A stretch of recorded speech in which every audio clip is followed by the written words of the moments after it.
गली का पंच बनना आसान नहीं है। संगठन का राष्ट्रीय अध्यक्ष कैसे बनते हैं उसका नियम बताओ आपको।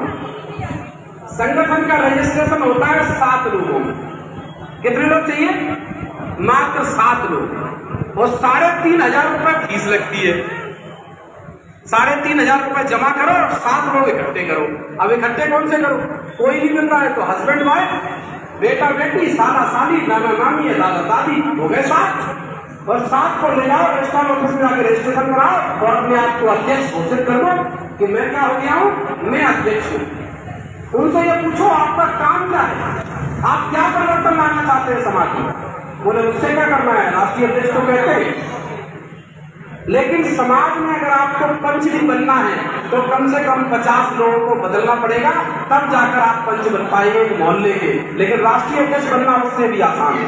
मात्र 3,500 रुपए और 7 लोग राष्ट्रीय अध्यक्ष बन जाते हैं, अध्यक्ष बन जाते हैं।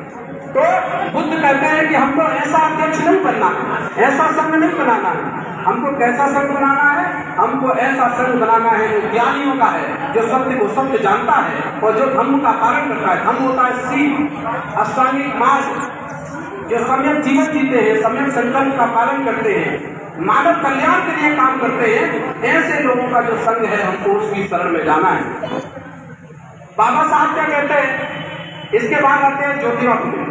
तो ज्योतिबा फुले क्या कहते हैं? ज्योतिबा फुले ने एक सूत्र दिया कि विद्या की मति गई, मति बिन नीति गई, नीति बिन गति गई, गति बिन वित्त गया और वित्त के अभाव में ये शूद्र पतित हुए। इतना घोर अनर्थ केवल काय के कारण हुआ? अविद्या के कारण हुआ, अशिक्षा के कारण हुआ। तो उन्होंने सबसे पहला जोर किस पर दिया? शिक्षा पर जोर दिया। शिक्षा यानी कि बुद्धि, बुद्धि यानी कि ज्ञान। और इसके लिए जब उन्होंने शिक्षा पर जोर दिया तो उन्होंने लोगों को जा जाकर समझाया। क्या समझाया? कि तुम ब्राह्मणवादी व्यवस्था के गुलाम हो। मैं तो उसको ब्राह्मणवादी व्यवस्था लिखता हूँ और व्यवस्था को धर्म बताता हूँ और धर्म का नाम हिंदू लिखता हूँ कि तुम व्यवस्था के गुलाम हो। बनाई तो ब्राह्मणों ने व्यवस्था तुमको गुलाम बनाने के लिए, लेकिन तुम समझ जाओगे कि तुम गुलाम हो। इसलिए उन्होंने इस व्यवस्था का नाम धर्म रख दिया और धर्म का नाम हिंदू रख दिया और उसका निर्माता भगवान बता दिया। ये उनकी चालबाजी थी। तो उन्होंने समझाया और जब लोग समझने लगे तो ऐसे लोगों का संघ बनाया जिसका नाम था सत्य शोधक समाज। एक ही काम हो गया, जो काम बुद्ध ने किया वही काम राष्ट्रपिता ज्योतिबा फुले ने किया। बाबा साहब ने क्या किया? बाबा साहब ने कहा एजुकेट, एजुकेट और लिखा ऑर्गेनाइज।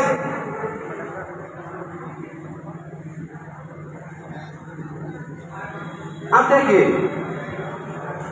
बाबा साहब का क्या नाम था? शिक्षित बनो। आप लोग बताइए साथ में क्या नाम था? देखो सब लोग एक ही बात कह रहे हैं, शिक्षित बनो, संगठित रहो, संघर्ष करो। यही नारा था? नहीं था, ये नारा ही गलत है। और किसी भी सवाल का अगर सूत्र बदल दिया जाए वो सवाल कभी हल नहीं हो सकता। आज लाखों संगठन क्यों बन रहे हैं? क्योंकि बाबा साहब का ये सूत्र बदल दिया। इसलिए हर गली में एक नया संगठन है।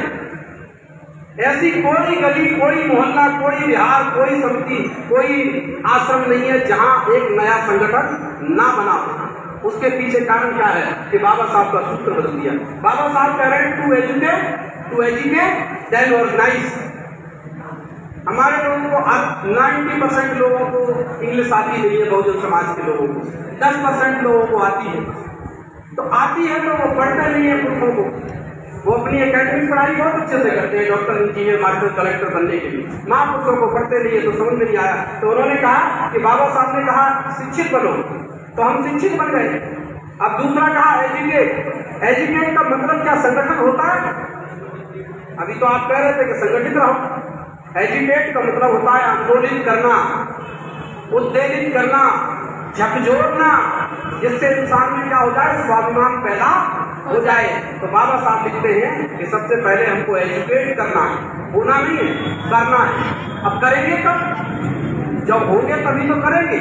तो बाबा साहब ने एजुकेट करने के लिए कहा कि हमको समाज को एजुकेट करना है, लेकिन हम करेंगे कब? जब हम खुद एजुकेट हो जाएंगे तो हम समाज को एजुकेट करेंगे। दूसरा एजुकेट करना, एजुकेट यानी कि आंदोलित करना। आंदोलित क्या के लिए? कि गुलाम को गुलामी का एहसास कराओ। क्या कहते हैं बाबा साहब? गुलाम को गुलामी का एहसास कराओ तो गुलामी की बेड़ियां खुद तोड़ेगा, आपको तोड़ने की जरूरत नहीं पड़ेगी। आप उसको एहसास करा दो। तो उन्होंने कहा लोगों को एजुकेट करो। ये क्या हो रहा है अभी? एजुकेट करने का काम हो रहा है।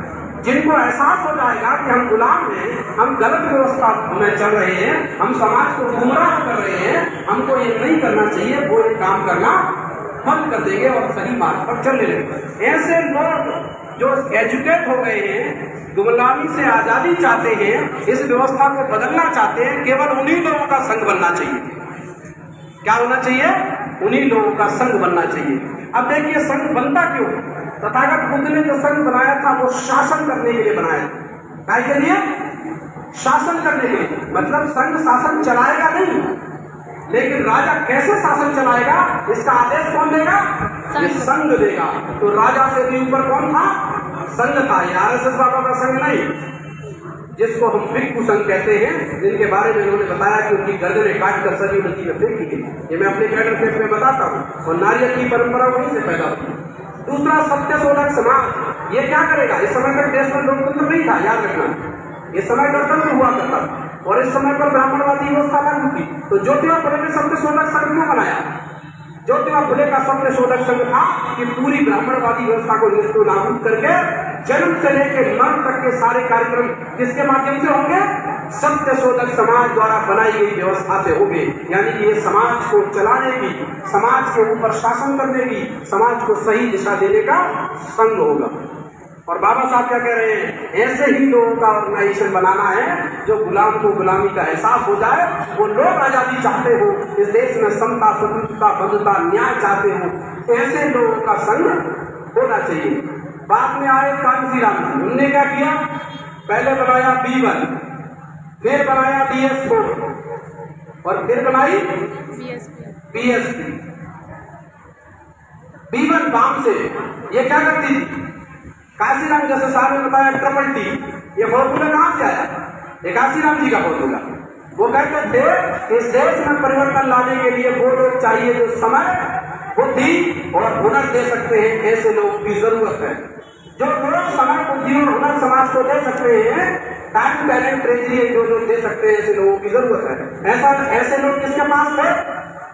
ऐसे लोग मात्र कर्मचारी थे और किसी के पास समय, बुद्धि और धन नहीं था। तो उन्होंने कर्मचारियों को इकट्ठा किया और पहले क्या किया? उनको प्रशिक्षित किया। ऐसे प्रशिक्षण दे देकर, कैडर कैंप दे देकर, 1 दिन का कैडर कैंप, 2 दिन 3 दिन का कैडर कैंप, 5 दिन का कैडर कैंप, 7-7 दिन के कैडर कैंप काशीराम जी देश में लगाया करते। इसीलिए पूरे देश में वो मोबिलाइज कर पाए SC, ST, OBC समाज को, और उन्हीं के आंदोलन के कारण पिछड़ा वर्ग के भाइयों को देश में 27% रिजर्वेशन मिला। हालांकि शुरुआत काशीराम जी ने की, बाद में उसमें सहयोग बहुत सारे नेताओं ने किया। कर्पूरी ठाकुर जी थे, उसमें शरद यादव जी थे, लालू प्रसाद यादव जी थे, मुलायम सिंह यादव जी थे, वर्मा जी थे, बहुत सारे लोग थे, रामविलास पासवान, बहुत लोगों ने सहयोग किया। लेकिन नेतृत्व किसने किया? काशीराम जी ने किया। तो उन्होंने कहा कि B1 में पहले, सबसे पहले मुझे विचार का परिवर्तन करना पड़ेगा और विचार के परिवर्तन करने के लिए लोग बनाने पड़ेंगे जो विचारों का परिवर्तन लोगों में जाकर करेंगे। इसके लिए उन्होंने वामसेफ का निर्माण किया। वामसेफ क्या करती थी? लोगों को एजुकेट करने के लिए, समझाने के लिए, अपना इतिहास बताने के लिए। जैसे अभी यादव जी बता रहे थे ना कि आपके पुरखे देश में मालिक हुआ करते थे, आप इस देश के मूल्यवासी हो। ये तो विदेशी लोग थे बाहर से आए, और ये वायरस है जो एंटीना वाला, इसीलिए सब खुरापात पैदा किए देश में। और आज मुझे पूरा भरोसा हो चुका है, अब इस देश में ब्राह्मणवाद 20 साल की जिंदा नहीं रह पाएगा। तो ब्राह्मणवाद का खात्मा 20 साल के अंदर इस देश में हो जाएगा। तो दूसरा संघ, अब कर्मचारी थे, ये एजुकेशन नहीं कर सकते थे, आंदोलन कर सकते थे कर्मचारी, नहीं कर सकते थे। तो उन्होंने कहा केवल विचारधारा का फैलाव करने से कुछ नहीं होगा, केवल विचार परिवर्तन से कुछ नहीं होगा, हमको स्ट्रगल भी करना पड़ेगा। तो उन्होंने लिखा political power is product of struggle. सत्ता कैसे निकलेगी? संघर्ष से सत्ता निकलती है। तो उन्होंने संघर्ष करने के लिए क्या बनाया? DS4 बनाया। और DS4 का नारा है भारत देश हमारा है। DS4 का नारा है भारत देश हमारा है, यानी ये देश हमारा है। इस देश में सत्ता और व्यवस्था किसकी होनी चाहिए? हमारी। लेकिन DS4 क्या था? सामाजिक संगठन था। और जब DS4 के माध्यम से बड़ा हुजूम तैयार हो गया तो उन्होंने शासन करने के लिए क्या बनाई? BSP बनाई। और BSP ने शासन किया भी।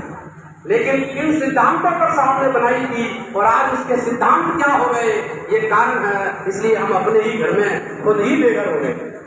जिस विचारधारा से हमारे महापुरुषों का टकराव था, आज वो विचारधारा पूरी की पूरी वहाँ समाहित हो गई है। इसलिए पूरा का पूरा आंदोलन दिशाहीन हो गया। तो हमको ये समझना पड़ेगा कि ये काम आज क्यों नहीं हो पा रहा है। साहब के जाने के बाद ये काम देश में नहीं हो पा रहा है। लोगों को बहुत अच्छा लग रहा है कि उत्तर प्रदेश में मुलायम सिंह यादव जी के बेटे हैं अखिलेश यादव जी 37 सीटें ले आए। वो लोगों ने मजबूरी में दिए, याद रखना। लोगों के पास विकल्प नहीं था, संविधान बचाना था लोगों को, इसलिए संविधान बचाने के लिए वोट दिया है सपा को। सपा के पास अपनी कोई विचारधारा नहीं है। इस देश में दो ही पार्टियों में विचारधारा थी, या तो काशीराम की बहुजन समाज पार्टी की विचारधारा थी या बीजेपी के पास विचारधारा थी। बीजेपी के पास जो विचारधारा थी उसका नाम है RSS की विचारधारा, जिसको हिंदू समाज बनाने का निर्माण करने का काम करते हैं। वो RSS क्या बनाती है? हिंदू बनाती है। और कांशीराम साहब की जो विचारधारा थी गांव से, वो क्या बनाती थी? बहुजन बनाती थी। इस देश में दो ही विचारधारा की लड़ाई है। एक और थी कम्युनिस्टों की विचारधारा, तो वो इतनी खतरनाक थी तो वो कहते थे कि धन धरती बढ़ के रहेगी, बढ़ के रहेगी, बढ़ के रहेगी, नारा लगाते थे। लेकिन जहां जहां उनकी सरकार रही वहां पर SC ST OBC के लोगों के लिए उन्होंने धन धरती और राजपाट बांटा ही नहीं। इसीलिए कांशीराम साहब कहते थे ये घारे घास में हर सांप है। वो कैसा होता है? दिखता नहीं है। वो दिखता नहीं है, काट भी लेता। तो इस देश में केवल दो ही विचारधाराओं की लड़ाई है। एक तरफ है अम्बेडकरवाद की विचारधारा और दूसरी तरफ है ब्राह्मणवाद की विचारधारा। अम्बेडकरवाद की विचारधारा में सारे महापुरुष हैं जिनका नाम है फुले साहब अम्बेडकर, बुद्ध, पेरियार, कबीर, रविदास। और दूसरी तरफ है उसके सारे 33 करोड़ देवी देवता और काल्पनिक ब्राह्मणों के बनाए हुए भगवान, जिनसे हमारी इस देश में दो लोगों की लड़ाई है। अगर वो विचारधारा जिंदा रहेगी तो ये विचारधारा नहीं बन पाएगी, और अगर ये विचारधारा रहेगी तो इस देश में ब्राह्मणवाद का खात्मा होना निश्चित है। और खुशी की बात यह है कि आज धीरे ही धीरे सही, लेकिन हमारे OBC समाज के भाई में ये बदलाव आ रहा है, ये परिवर्तन आ रहा है कि वो सत्य को स्वीकार कर रहे हैं। और ये स्वीकार कर रहे हैं कि देश में अगर सचिवालय में देखा जाए तो 90 सेक्रेटरियों में से मात्र 3 सेक्रेटरी SC ST के हैं, OBC का तो 8 जीरो है। लेकिन वो क्या समझाने हमारे लोगों को गुमराह करता है कि पूरा आरक्षण कौन खा जाता है? बोले SC के लोग खा जाते हैं। मैं 1 लाख रुपए का इनाम देने के लिए तैयार होकर कोई भी भाई ये साबित कर दे आज भारत में कभी भी एक भी OBC की सीट SC में बदली गई होगी। OBC की एक भी सीट SC में नहीं बदली जाती है।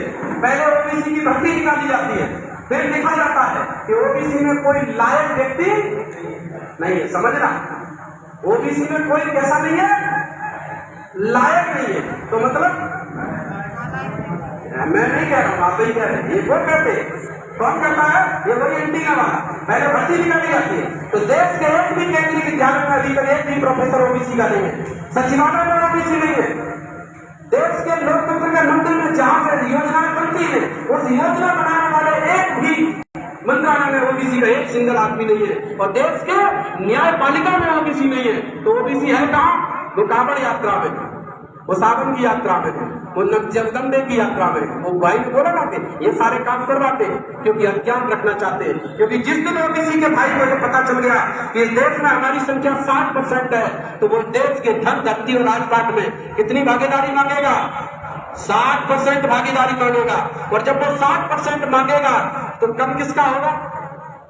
इस देश में अभी 2020 में एक नया सर्वे आया था, उसमें बताया गया कि देश की 97% संपत्ति